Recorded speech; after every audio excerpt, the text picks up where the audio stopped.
Yeah, let me just outline.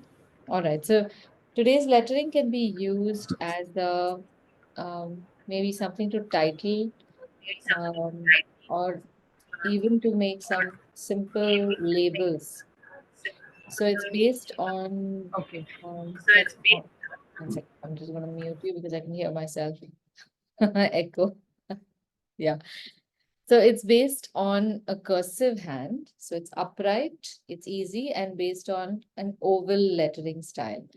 So I'll first show you the cursive hand, and then I'll show you how to convert that into thick and thin shaded lettering style. Um, Okay, so we can work with, I guess, pencil to start with, and later on we can move to a pen. Have either of you studied writing in cursive?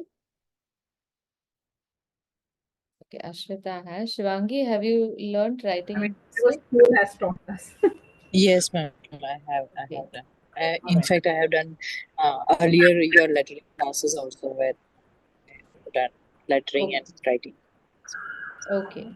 So I'll show you how this lettering is slightly different from the cursive that is taught in school. Normally, when we learn cursive, we do a back and forth movement. So we Yeah. don't lift the pen or pencil. We just keep moving back and forth over the same lines and coming back and then changing route and then moving further.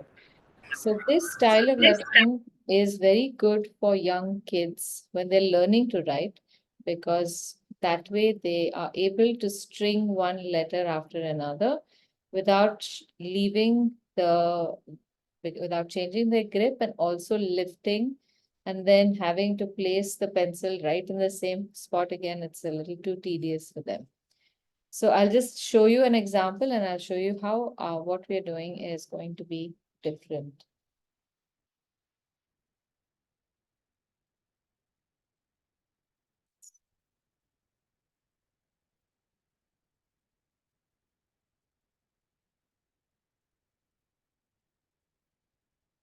Even today, we will hold the book upright. And in the back of this page, I'm showing you the difference between the two lettering styles.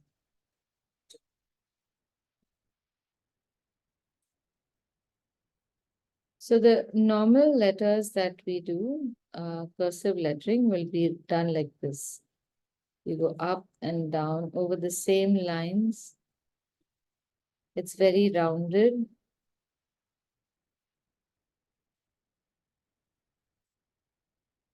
This is what we normally see. Sometimes you will see the same thing in slant, but it's essentially the same. You don't lift the pen and you go over and over again. And this is perfectly fine if you are proficient at it. But now here's another kind of lettering where I'll write the word cursive, but it is not in cursive, where I will lift my pencil at the right time. Instead of going over, I will go just once. So I won't come back on this. I won't go all the way to the top and backtrack.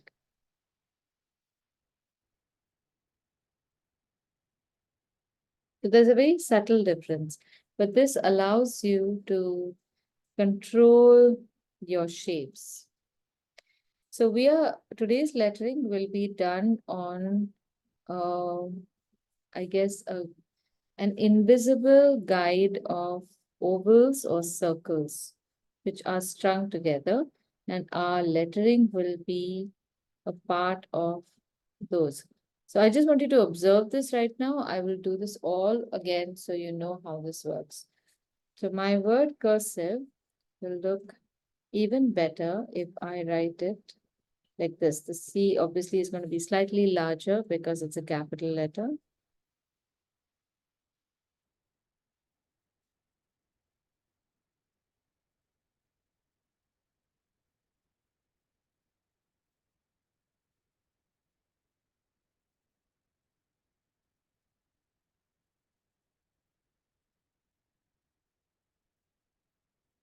So I will be able to leave equal spacing, and then I'm going to add thickness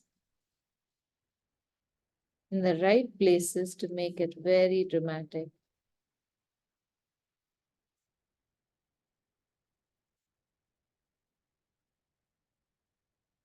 This is what we're going to do. When we learn cursive or we learn the script, we don't do the R's or the S's so much at all. But I've noticed that in when you do lettering, it's normally done bigger. So that's just. I mean, what is the? Is there something that says this is how it has to be, or what? Yeah. So when we are writing cursive like that, the reason why we make a large, uh, I guess this would be called a loop, and also we write our L's and D's and B's like this, is only again to allow for The uh, joint. the facility to be able to make this without doing maybe long strokes back and forth.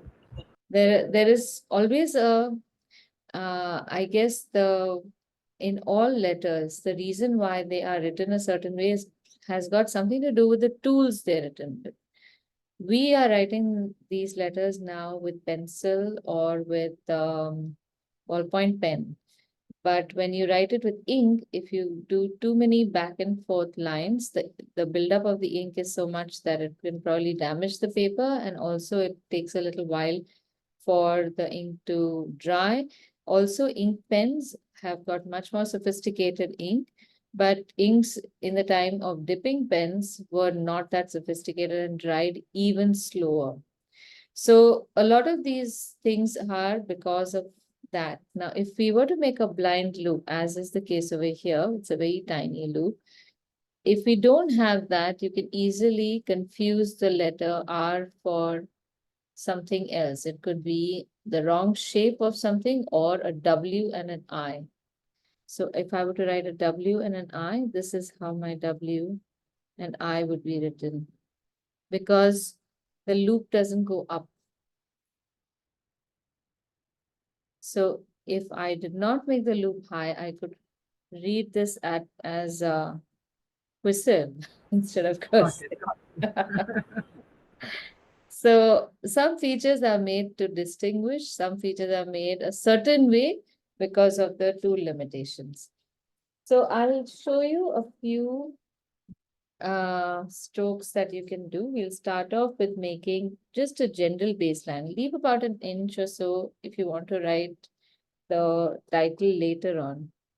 And make a line that is not too far apart, but it's not too close also, maybe just a centimeter apart.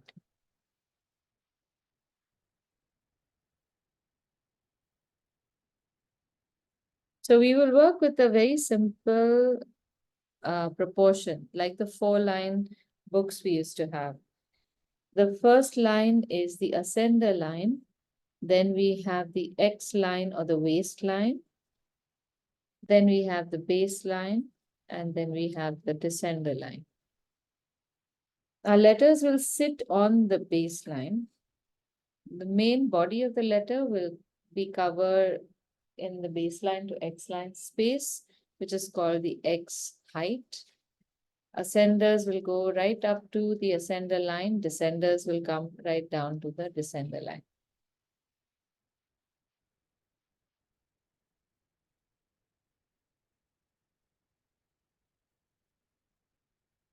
Now in this space, I want you to try and make an oval shape, not a circle, an oval shape in such a way that it elegantly goes around two equal sized circles. So these are the two circles placed one on top of the other. And if we were to draw an oval, how would that oval be? This is going to be our unit space. Okay, just try drawing this.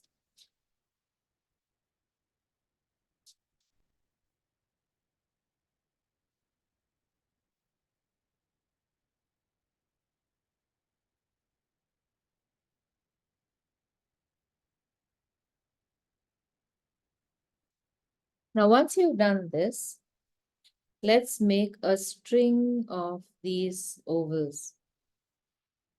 Since we are making this freehand, expect that some ovals are going to be big, some are going to be small, but more or less about the same is good enough.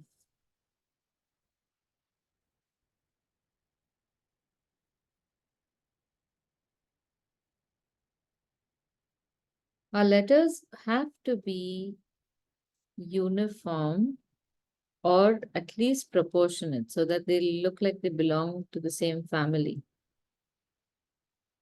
And they will be in a proportion that would be a measure or some kind of ratio of this unit, of this oval.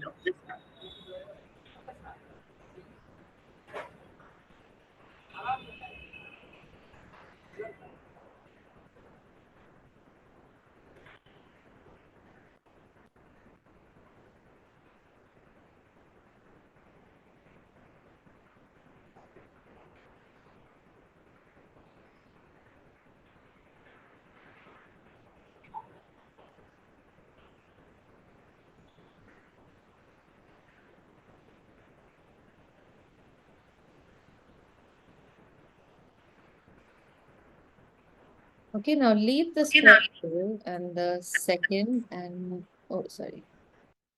And let's start with the third one.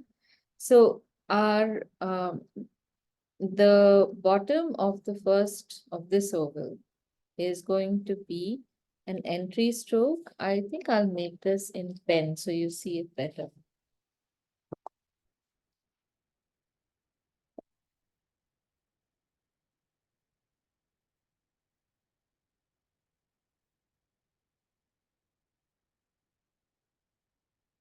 Or maybe I could show you some basic strokes. Wait. So if I were to draw a line from the center of the space between the two ovals and bring a line down, this is one particular kind of stroke, which has got also a thickness on the right hand side. Now the thickness is just one straight line coming down. It does not turn. So this is downstroke because it comes downwards and then, or a downturn. Then we have the second one, which goes from, I'm leaving a gap between the two because they're not connected yet. Here too, the line goes like this between the strokes. So it's important to know where exactly the main line goes. And then we are going to attach a thickness, which is again going to be a line, in this case now, to the left. Here I added the line to the right. So the inside of the oval, here again to the inside of the oval, and a flat bottom. So this is an upturn, a downturn, and an upturn. And the direction of these strokes is very important. They're all in the right side, right moving direction.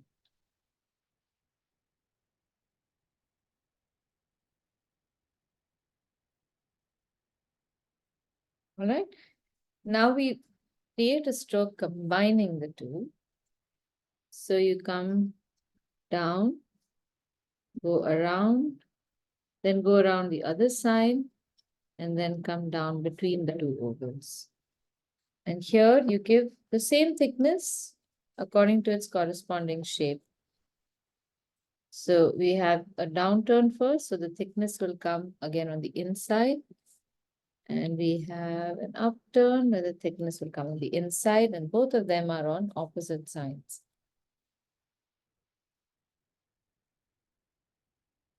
And now we can make a reverse of this where you have a stroke that goes up first, then comes down through the middle, and then goes up again. And in this case now, we can technically we have to make half here and half here, but we can manipulate that and make any one side. So you can make it like this and turn the stroke inward just as it comes to the end. So here you have to be a little clever. The end goal is such that the spacing should be equal. Space from the edge to the center stroke, which is the shaded stroke, should be equal.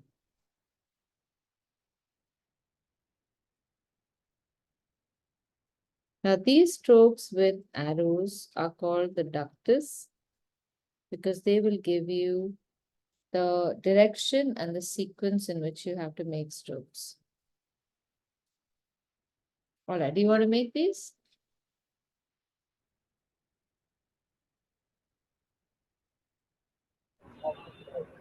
I'm making along with you. Sorry? I'm creating it along with you.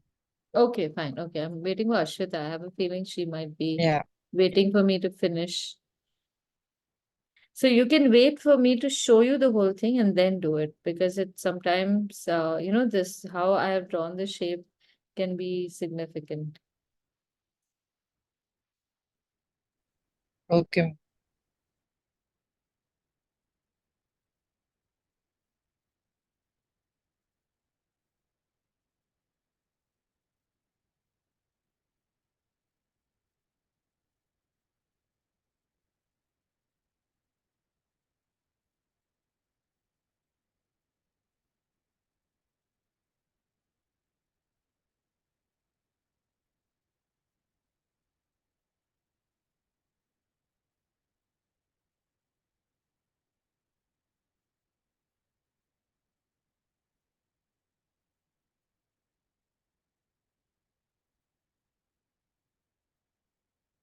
Now the next strokes are first an oval. So it's just a regular oval you can make in one direction or you can make in both directions. And the thickness over here can be placed on the left inside part of the oval. And you can just go around like that.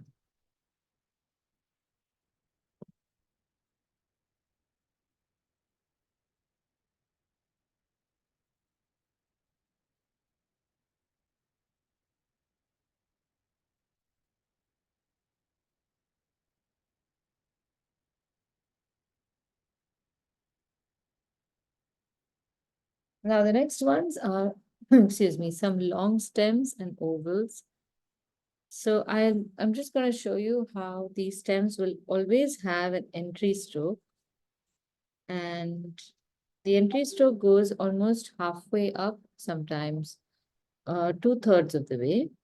And then you will have a line that comes right from the ascender downwards like this. So it seems as if there's an overlap, but there is no overlap. Now this is a long stem. I don't think we'll be using this stem for anything, but it's just good to have something.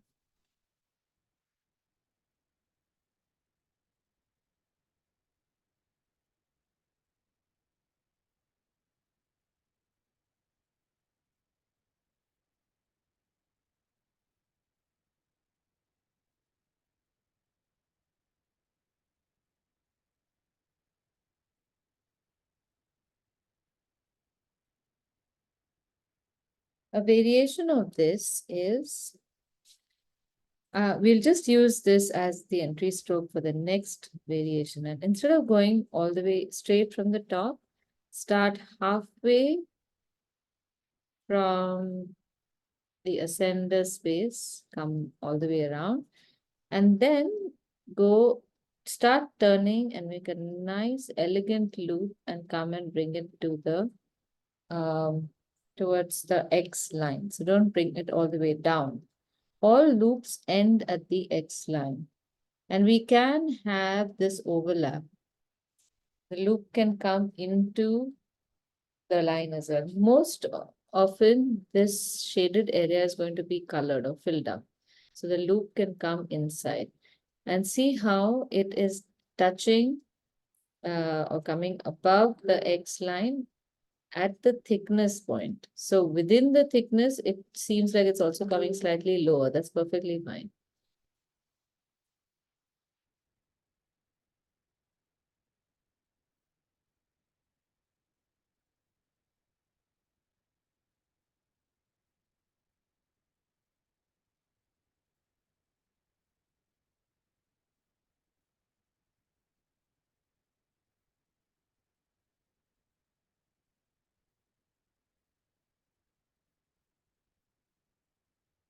Now for the next one, we do something similar, but we don't loop outward.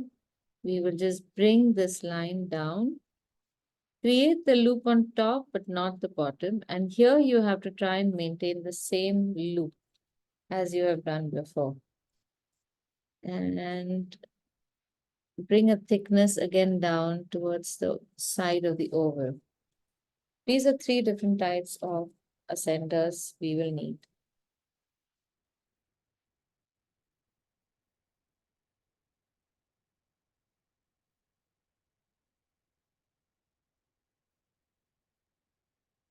The next one will be, again, make a entry stroke. It's not connected to the last loop that I've made. Here we will make a descender, pretty much like the ascender. So if you turn your book around, the descender should look exactly like the ascenders we have made. And again, the thickness should be on the inside of the oval. So on the left of this descender. Every place that you're turning around must be thinner. That place can't be fat.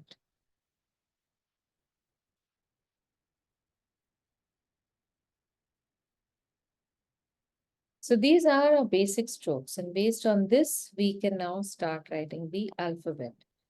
And I'm going to ask you to make the same 4 lines again. If there are any more strokes that I feel we need to do, we'll make them on this, the first line itself.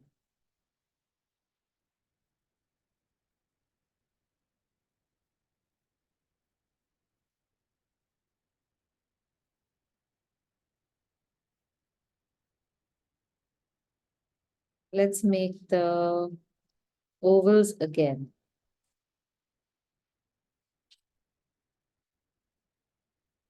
You can, I guess, stop making the ovals once you become comfortable with the spacing of the letters. So in time, that will happen. You will start seeing the invisible ovals, almost like an like when you come out of the sun or you see a bright object, you see that imprint left behind, you just see that.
Okay, now over here we'll just make the alphabet in order. I won't bother with these strokes should be pretty easy to replicate.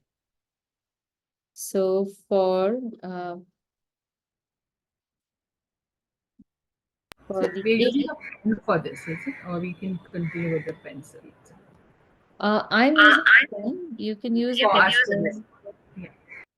or you can use a pen also, that's fine. So I want you to first see how I make it and then make it yourselves, because there's a little bit of motion that is good to observe and then try to repeat. Otherwise, you'll end up making alphabets. So in this case, we are not making alphabets. We are making strokes that look like alphabets. So you start off with and always start off and end with a stroke, which will be called an entry stroke in the beginning and exit stroke in the end. Make an oval around the oval that you have made that completes itself in this oval space. Then you will make a downstroke that touches the next oval. So it does not occupy space in the previous oval. It goes into the next oval. Therefore, the thickness of the shaded part will come inside for the oval shape of the A, on the right of that shape, and again on the right of the downstroke. This is very important so that you don't overlap the downstroke on top of the thickness of this A. You don't want the right side of the oval to also be thick. It will imbalance your letters in the long run. Okay, so at any point, notice where the stroke is turning or where the stroke is placed. And if there is a stroke before it or a letter before it, that means the next stroke is occupying the next oval.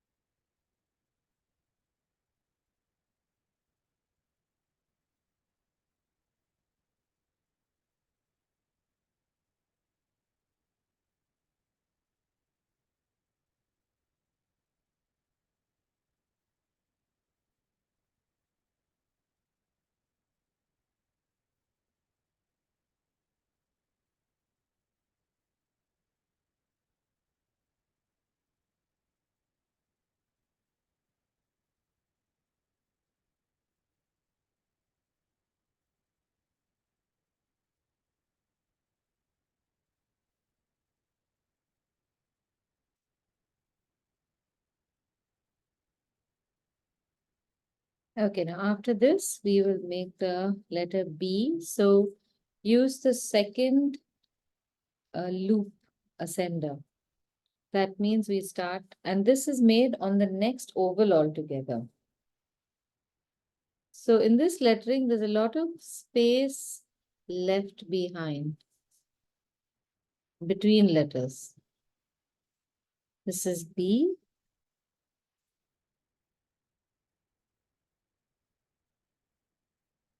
And we don't put a thickness on the right side.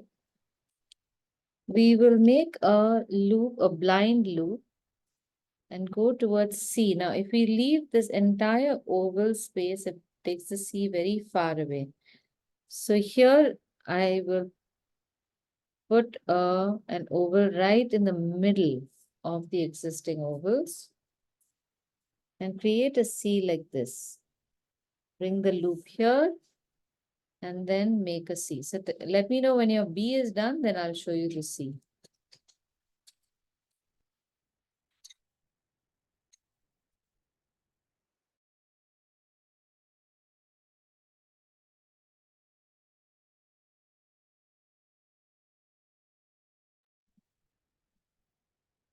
So the C is nothing but half or a little more than half the oval.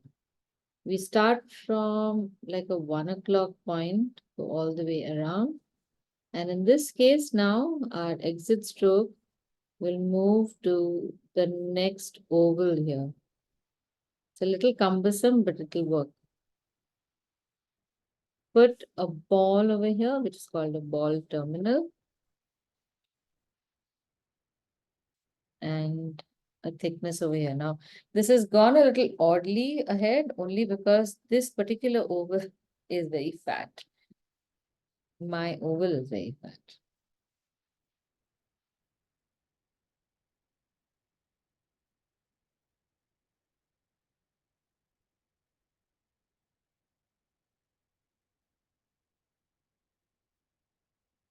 Now for D, again, like the A, we will make a full oval shape. And instead of making a tall ascender, we will make an ascender halfway. Don't take it all the way to the top. It tends to look a little too lanky. It's not well balanced. Very often lettering styles are 50-50,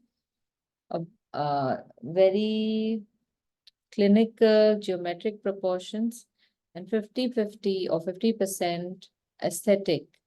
So what looks good, what feels good can also become the rule. Now for E, we will make the stroke like the C. So half an oval. Going on to the next half oval.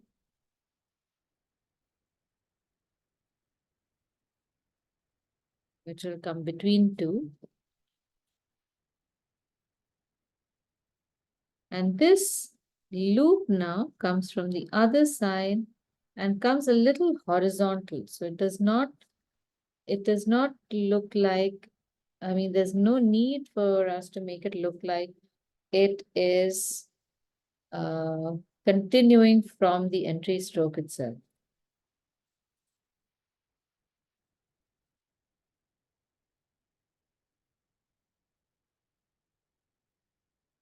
Now this goes further, just half an oval ahead, not one entire oval.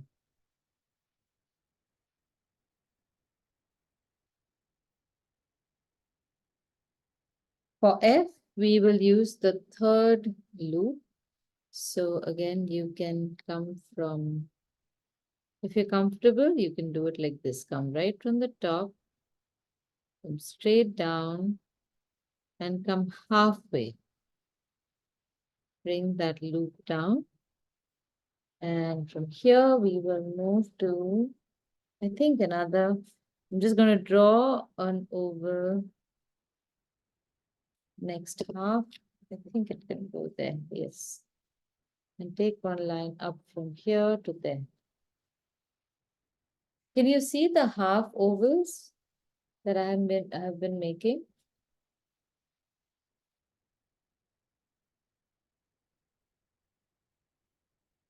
Now, this style is not a formal lettering style.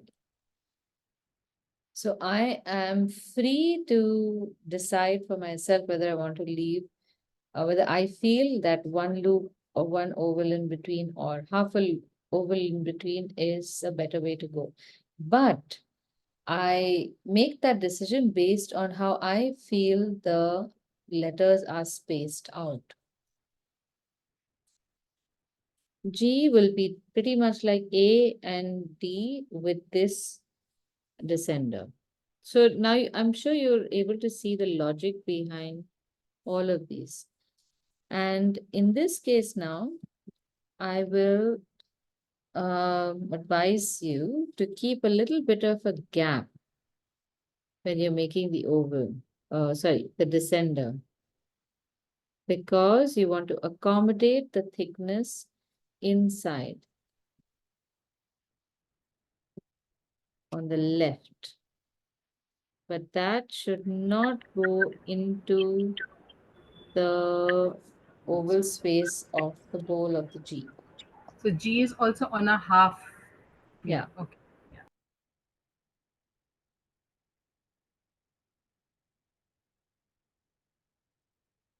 Even the next one, the H also will be on half.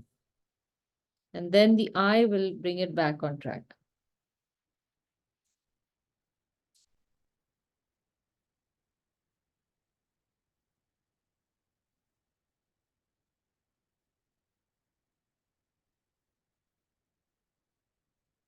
Now I would have liked if my descender upstroke had come here, slightly lower. It's gone a little high. There's no negative space there between the oval and the descender. From here, I have a better exit point to come to make the H.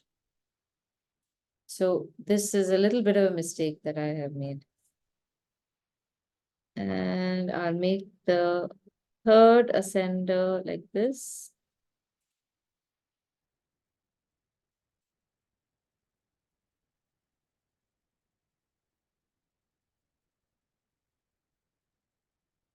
And now comes the fun bit. Now we make this shape. This is the compound curve. And you make it from this side such that somewhere over here, you start moving sideways. Now this has to go with an entire oval.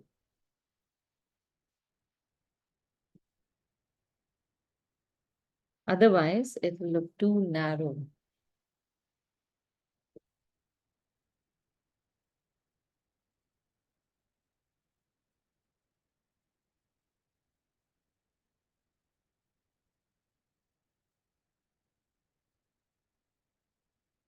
Again, so now all the letters are being made on that half oval shape.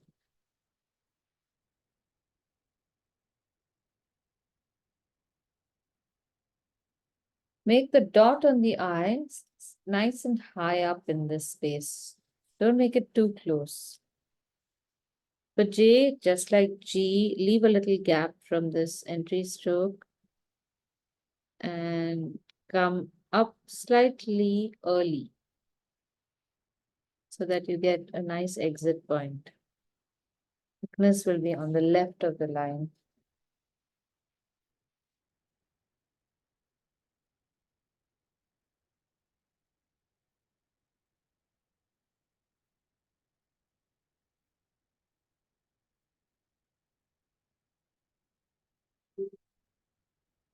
K has a very peculiar stroke. Its ascender will be pretty much like H. So you go up,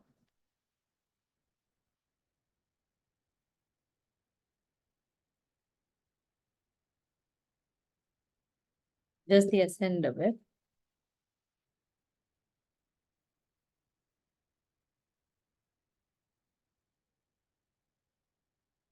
And you can make a simple stroke like this. Maybe come like this, and finally, we'll come on track. So you make this and a stroke that looks like the compound curve, but half the size, a very small size. And here we have thicknesses again on the inside, on the left side.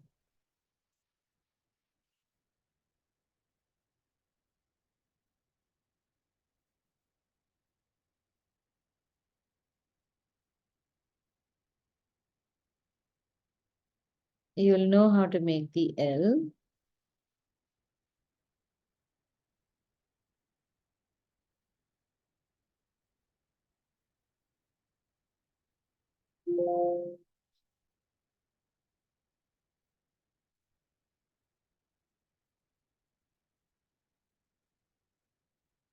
And from here now we make a very, very wide M.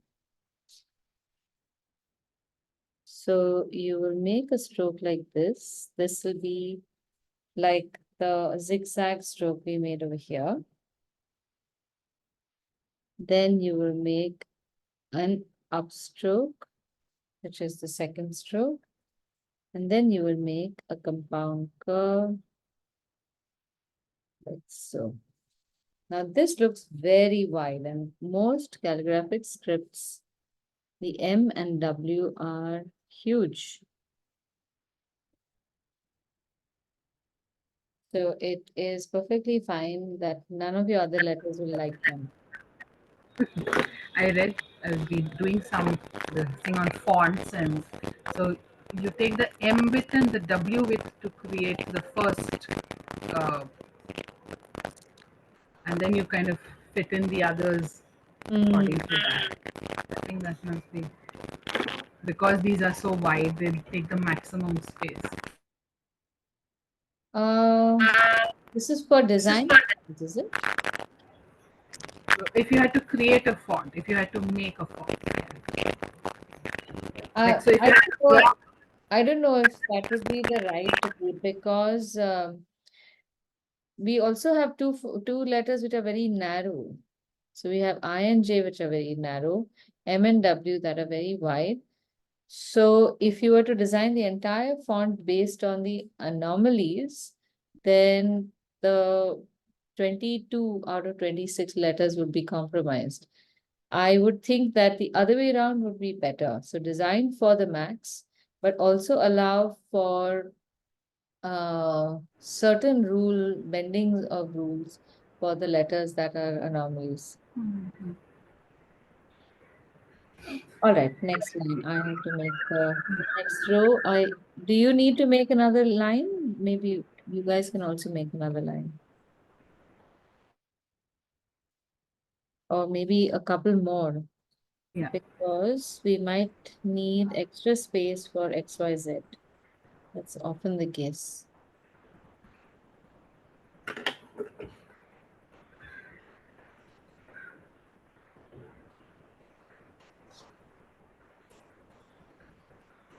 Mark your baseline again so that you don't get confused and make the ovals again.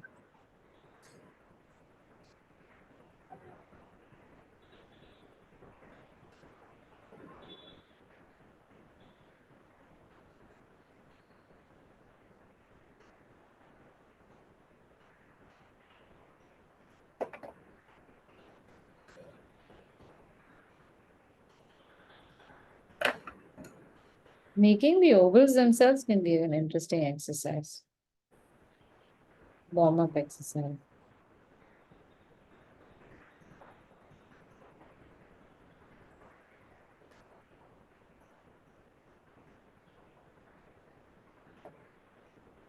And I'm sure if we practice it well enough, all our ovals, sorry, will also become identical.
Shall we continue?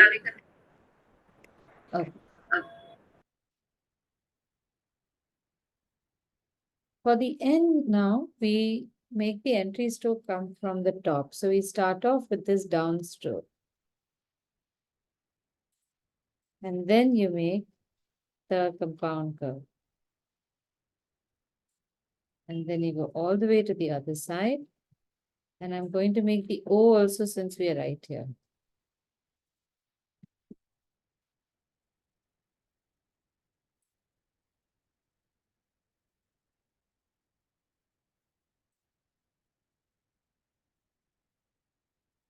Again, O to P will be like B to C. Not really, we don't need so much space.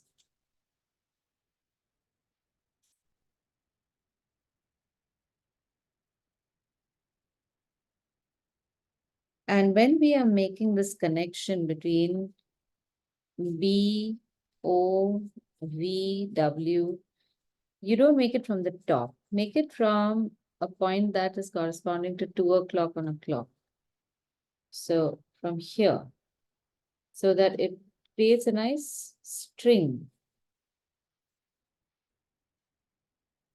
Here we can make a line that goes down. This is an unusual stroke, but not um, not too complicated. It's just a straight line down for P.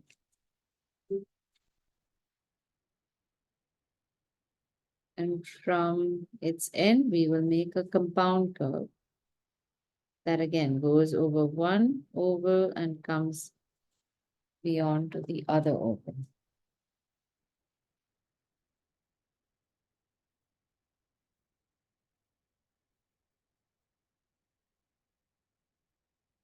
Now for the next few lines, try writing the letters without drawing that oval.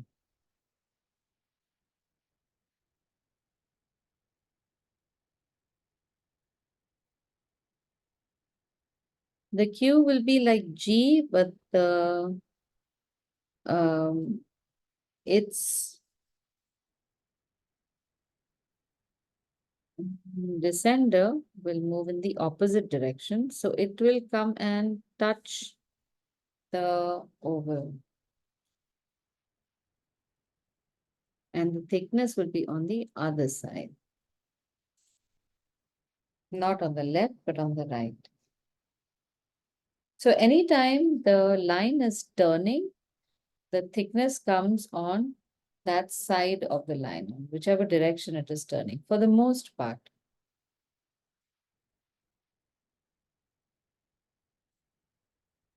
Now half an oval away, we will make the letter R. So you go straight up, make a blind loop. That's a very narrow loop, about 1/3 of the way up from the ascender line. Come horizontal, don't make a dip over here. And because we've gone half up, up half an oval, we can come down along the edge of that same oval. But here's the peculiar thing. It touches the second oval, so the thickness over there comes on the right side, not the left side. One would assume that this oval of the R, this stroke of the R is on the left oval, right? But because it touches the right side oval and it bends on that side, not on this side, the thickness comes on the right side. Now, as much as I'm trying to tell you these rules, these are not hard and fast. I'm giving you an idea of this thickness because this is how we very organically get the thicknesses when we're writing with the pointed pen. For the S, we will again go a little beyond, not on the same oval. So go to the next oval, blind loop, and come and touch the bottom part of that oval. The thickness would be on the left because the line is then turning to the left. Next is T. The height of T is about the same as D. And I'm going to try and make this at half instead of 1 full oval.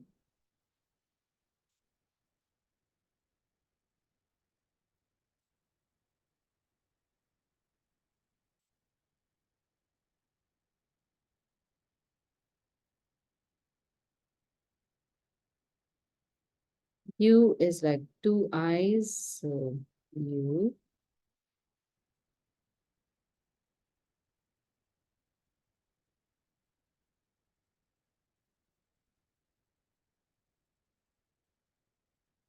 Now for V, we need to make a stroke from the top. So I want you to finish U and then I'll make the V for you. V for you. There are too many confusing words here.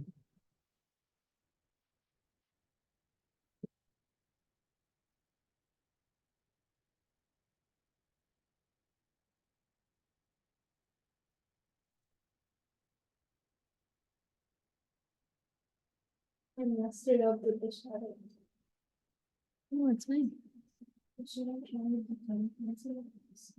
Hmm. With the same colors?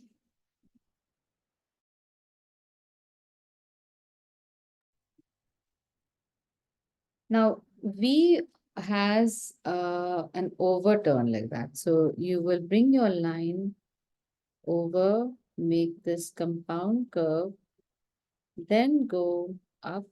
And you don't make a blind loop like this. It's almost like a corresponding loop of the B or the O. You bring a loop from here and then go out. So we need to have an overturn for V. And then we will make a W here, which is fairly simple. I'm just making these together so that I can show you the thicknesses. The loops are in the same place. And just by the stroke used, you will know that one is a V and one is a W. And the third one will be a U.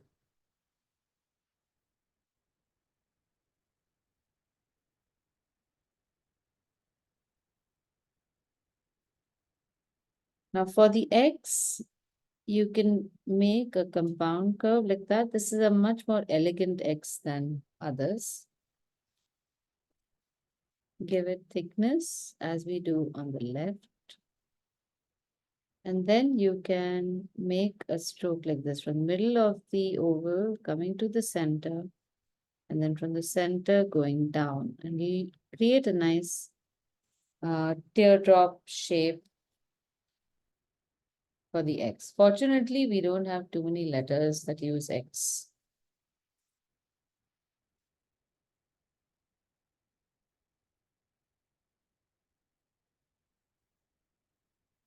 Now, as per cursive writing, there is another X. I'm going to show that to you below.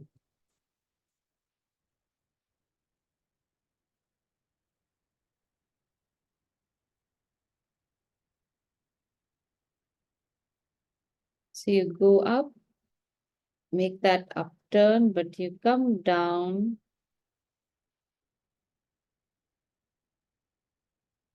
towards the oval.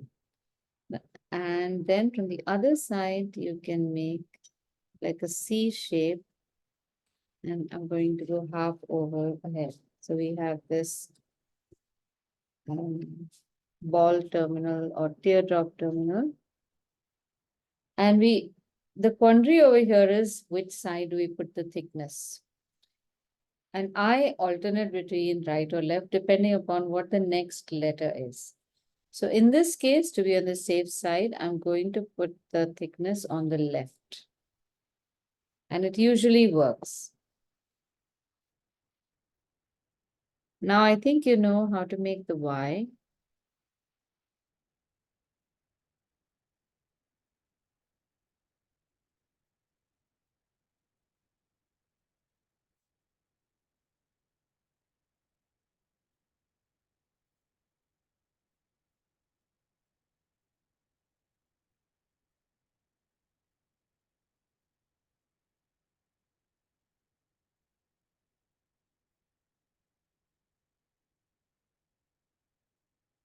The Z, again, I'm pushing it one oval ahead so that I have enough room to bring my exit stroke up. Make an counter bowl, and we can make a small blind loop over here and then like a regular descender. Now I've come a little too much inside, so I'm going to put my thickness on the outside and here the thickness inside. This is not how it's done. It's only an example of how you are free to manipulate your strokes to make them look pretty.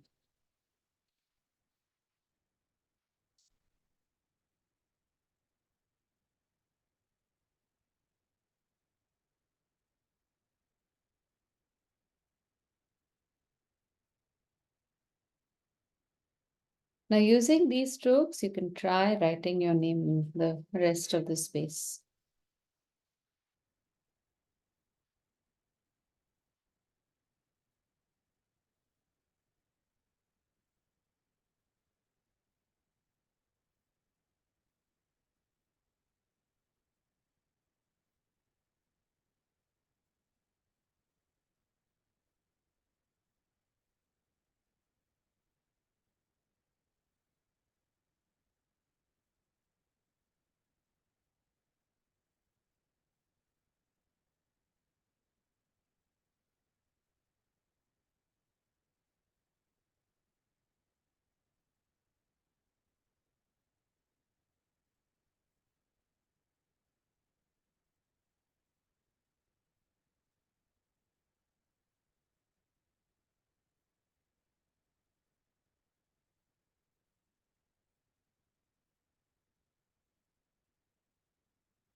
So when you have a V and a I together, it goes because the V comes on top and ends the loop.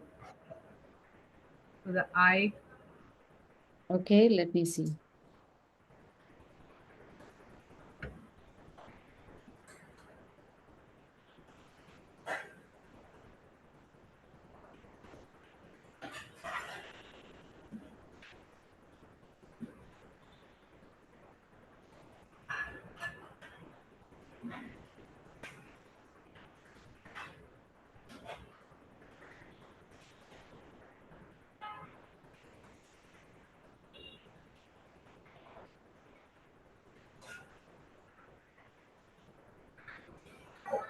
Hmm.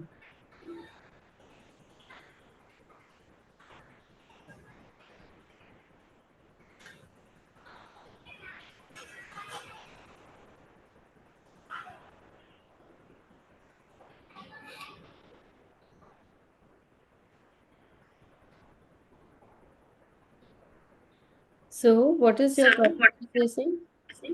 Yeah. So I was just asked that. Does it join from the top, or do I go back for a down? I mean, a stroke from coming from down for the I. Yeah, Yeah. you go from the top.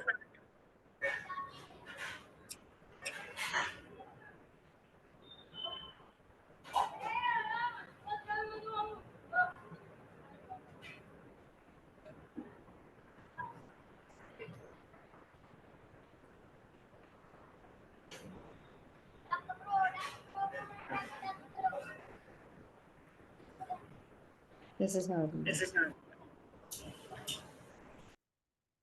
You need to leave? Yeah. How are you going? Someone's come to fetch you? Uber? Oh my God, at this time? I'm calling my dad. Huh.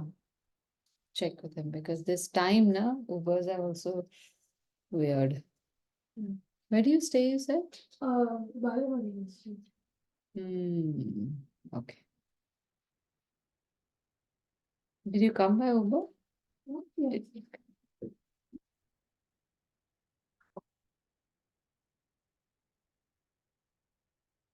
Get a pouch, no? For your brushes, they get Yes. spoiled. I'm just in a rush. No, keep a pouch for glass. Carry that everywhere. People, All your materials in a pouch for glass, like how I have that thing. You've seen my thing? I have. I'll show you. It's a roller. I'll show you next time.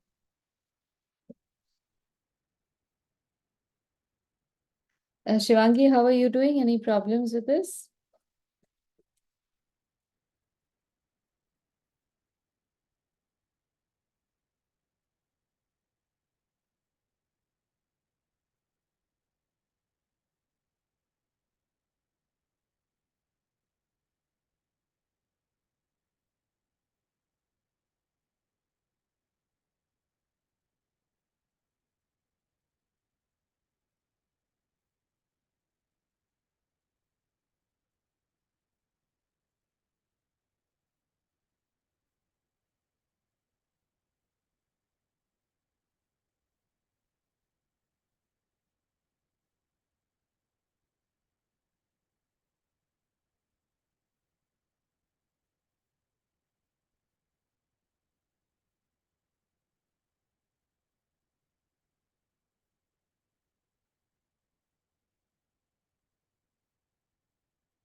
Okay, if you're comfortable with this, then I can show you some of the capitals also.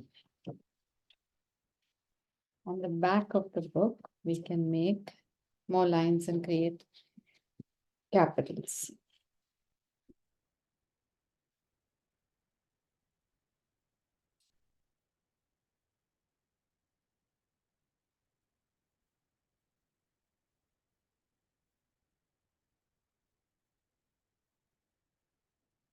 Sometimes unlearning is like you're so used to taking the stroke and going to the next letter. To stop is what you have to really remind yourself. Yeah.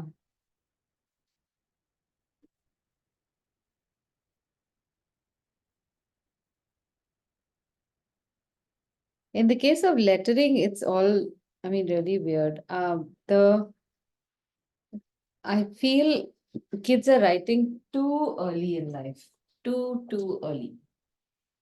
So we have to teach kids a system that they manage. But I don't know how, whether that is right. So you teach them something that becomes muscle memory. And then if they want to do something with lettering, they have to undo all of that and do something when there is a way in which you can teach the right thing right in the beginning. Like when kids used to go to school or start writing actually at the age of 8. This whole rush to have them market ready almost seems like they're bananas. I mean, kids are bananas. The system is bananas as well. Now for the capital letters, the rules are pretty much the same, but they are a little more ad hoc. The oval spaces are slightly bigger. There is some amount of proportioning, but because capital letters stand on their own, they don't really need to be in a chain of ovals. So let's say we can start off with creating an oval shape. Since the distance between our baseline and a center line is the same, this is an oval that we will make, which will be about twice the size in proportion. So 4 times the size of our regular oval. This is too fat, I think. Maybe a little narrower, something like this. and they will be standalone. They will very rarely be with others, and they will, if at all, attach to other ovals like so. So in proportion, they must look like the parents of that oval. They can't be too fat. They're just proportionately larger. Most ovals are based off of one primary stroke, which can help us in creating all sorts of letters. So you have this stroke, which again, I'm coming from formal calligraphic lettering. And in this, we can give it a thickness either on the right side or the left side. This is, you can call this the main stem or a beauty line based on which all the other letters can be created. So based on this, we can create the letter A like this.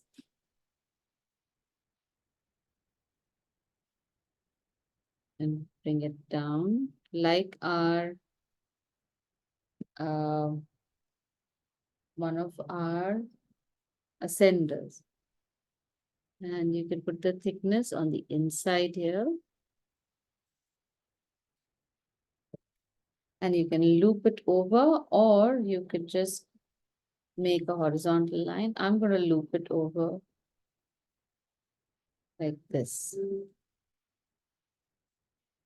So with something like this, because it is just so decorative, it goes well with the rest of the letters that we're going to make. If we just make a horizontal line, some places it might work, some places it might look a little tacky. And in this case here as well, we will put a little thickness for balance.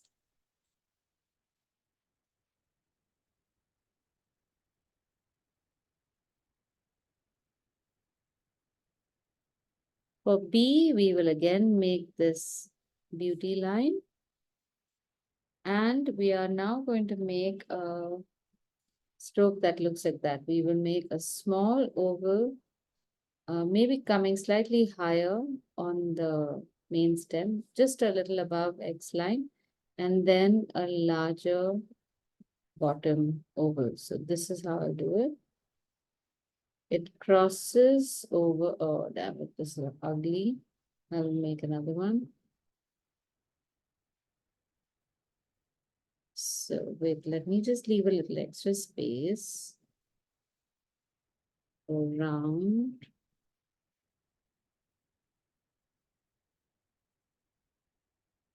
So it looks unhunched. Over here, it's looking like it's hunching forward. Make it a nice upright space. And in this case, again, I'm putting the thickness on the inside. We can put it on the outside also.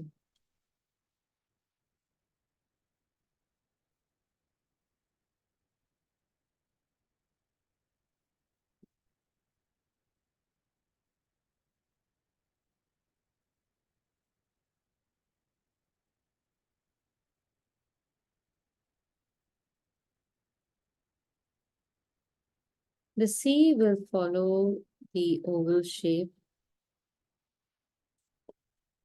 So we will make a C like this.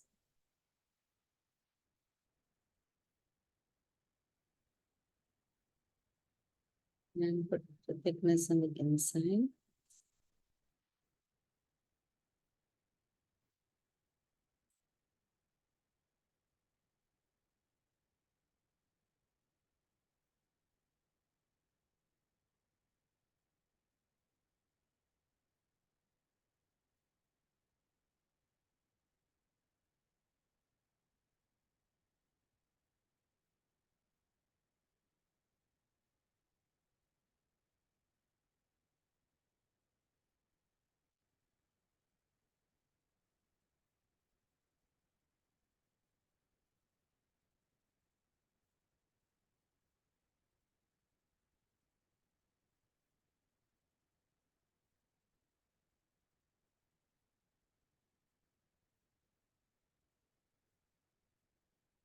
Okay, now for D, we are going to use, I'm going to make two overlapping ovals.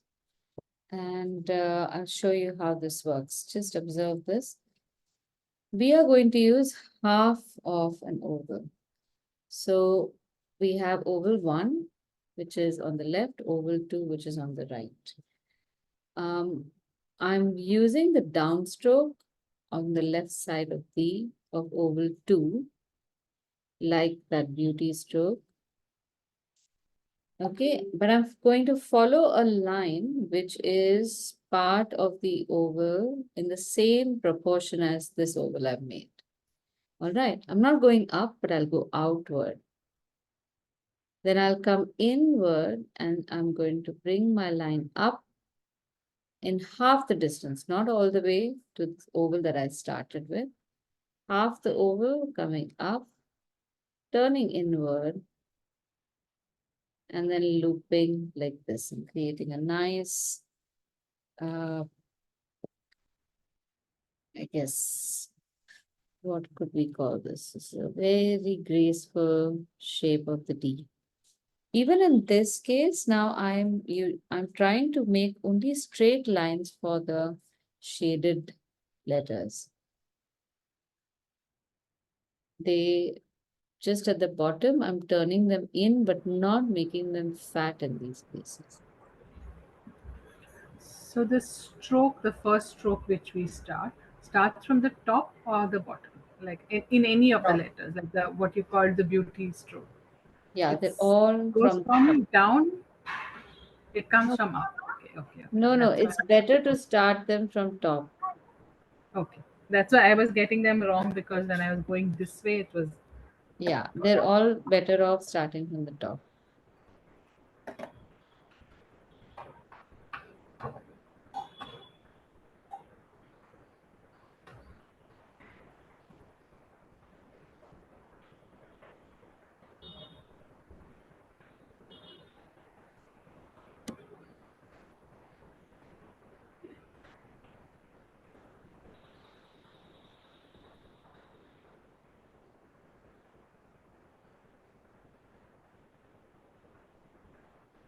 I'm not getting this at all.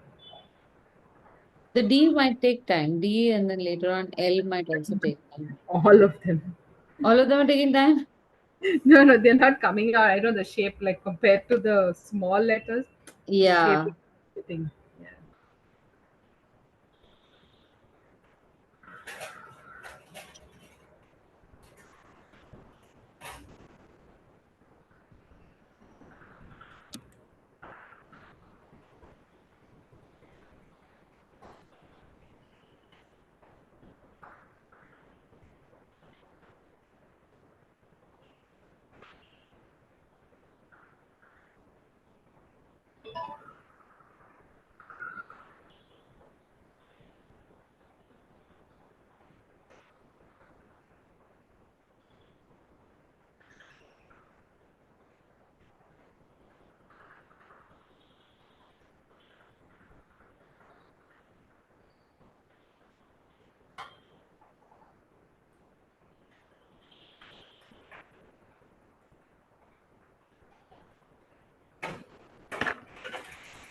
So if you need to use a pencil, Ashwita, don't draw with a pen and Yeah, go over the same place.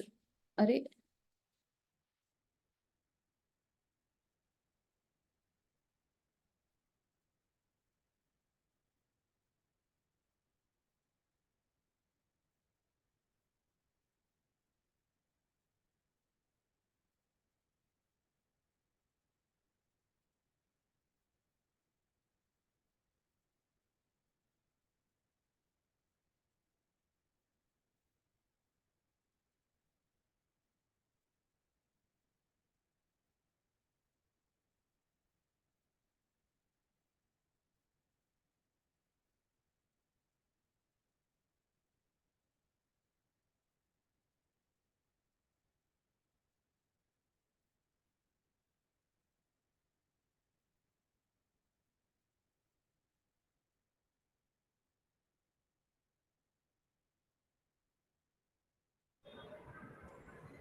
Yeah. Yeah, I have been using a pencil. I was Okay. using color pencil just so I can see it on Huh. the. But yeah, No, so you can do this part, you can keep drawing and erasing and redrawing and erasing if you want to. so this is why it's somehow. You see, Let me see. I don't know if it- Ah. they're No, all very okay. ugly. It's okay. It'll take a while. It's just like I feel like I'm gone back to nursery school or something. Yeah. So if you want, we can continue the rest of the letters next week. And we'll do that other script also. We'll just finish these off. And or maybe what I can do is I can finish this script. I can share it on the group, see if you can try it out. Um, I will also put a dot on where to begin the letter from. If there are two strokes, again, I'll put a dot over there. So you know where to start which stroke. And then see if you can do it, because these are all just loops. It's like taking a string and putting it in different loopy orientations.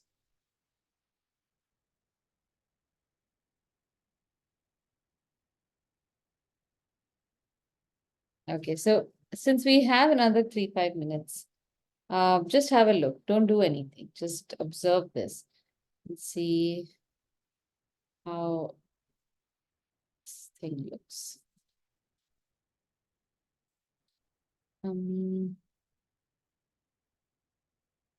Okay, so I've made all these ovals, and on this I will draw the letters. Some of them, as always, will be even half ovals.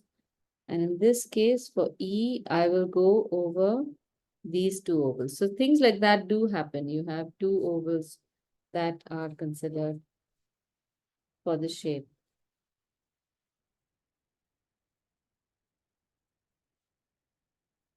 We look back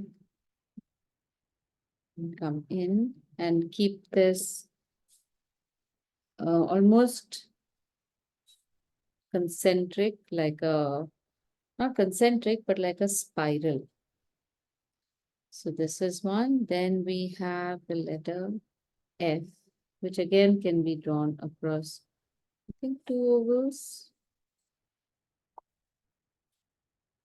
So you make this beauty line.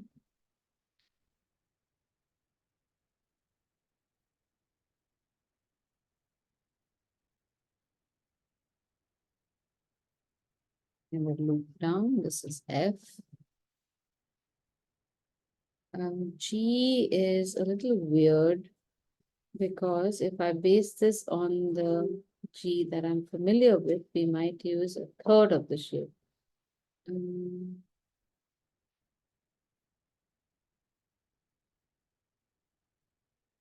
So this is a little odd and very unusual.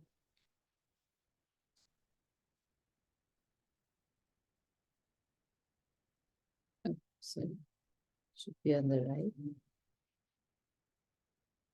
Oh, and I've gone and made it slanting also. Sorry.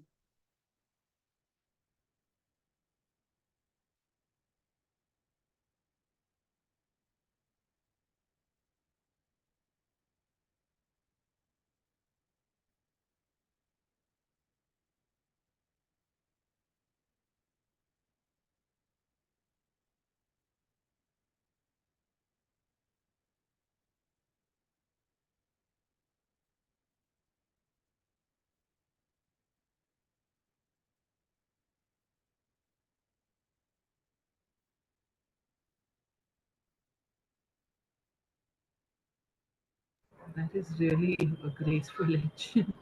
Yeah, the H is very beautiful.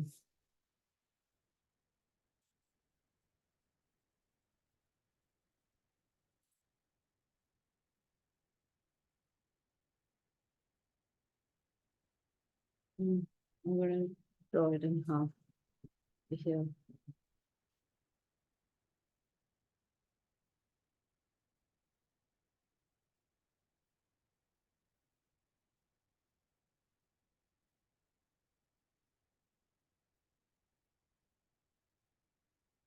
The J is similar, but except it has a descender.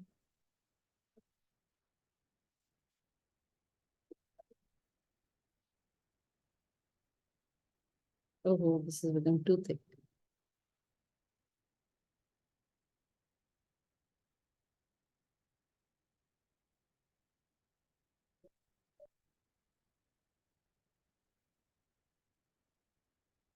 So you can see how much the lettering depends on this beauty line.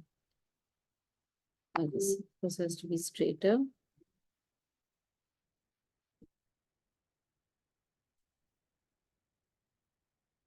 I'm so surprised. I never noticed that there's this common line that runs through all of them. Yeah. Okay, almost done there. Now I'll just make the shapes, you know what the principle is.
Oh, I keep going into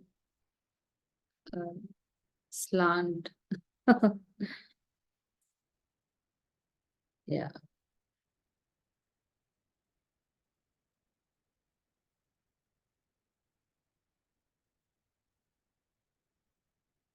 The P and R will be like the B. I think here I'll make the thickness outside.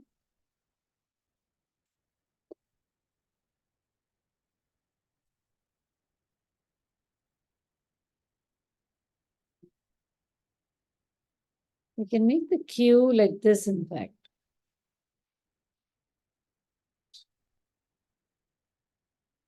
Looks like a large 2.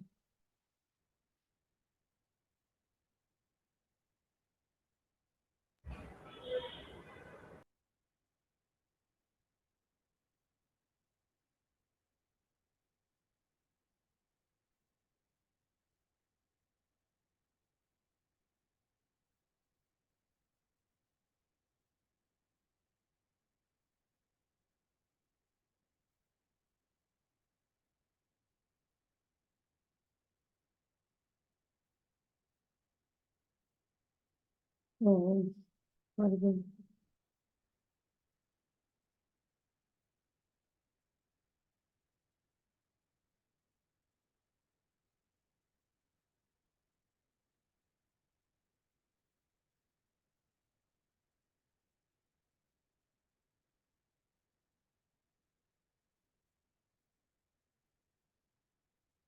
Now T is going to be a problem. So I often change the T to suit the Indian sensibility. Not many people are using this, and they will confuse this with a J.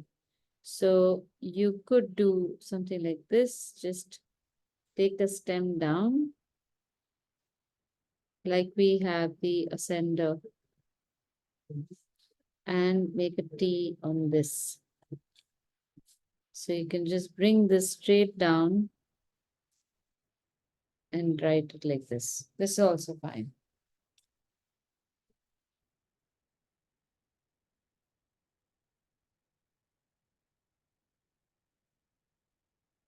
My shapes are going really wonky because my baseline and X line are all over the place.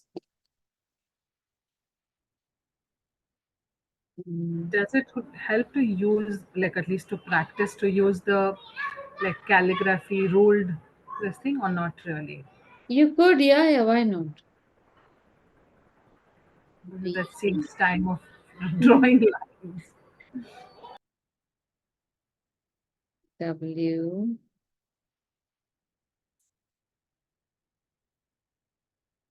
These are fairly simple. And even this, if you want, you can bring it up like that. It looks very nice.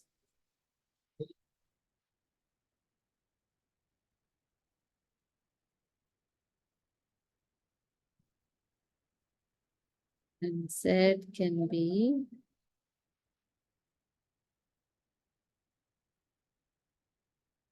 like this.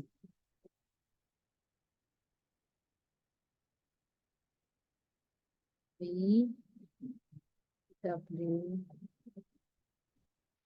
X, again the same thing. Y, and Z.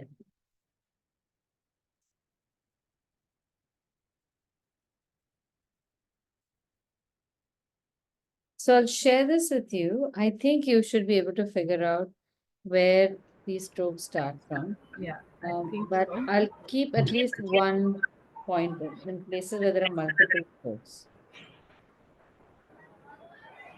Yeah, and if you have any problems, just let me know. I will. The K, it has too many strokes. H as well. 1, 2. So this loop comes down and it goes from the same place, it goes twice. Okay. So I'll make 2 dots, one on top of the other. So they both start from the top. Both Yes. this, like One goes down and one goes across.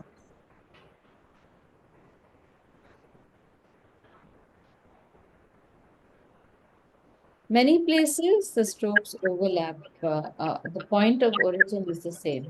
So like the A, I've drawn one dot, but one line comes down here and the other line goes down there. F, Sure, try. yeah, the rest are pretty self-explanatory. Okay. Yep. All right, cool. So I'll catch you next week and we'll finish off the next, the foundation hand next week. Hopefully, Shivangi, you can also finish watching. So we are all on the same page. Okay. Chalo. Bye. See you. Bye.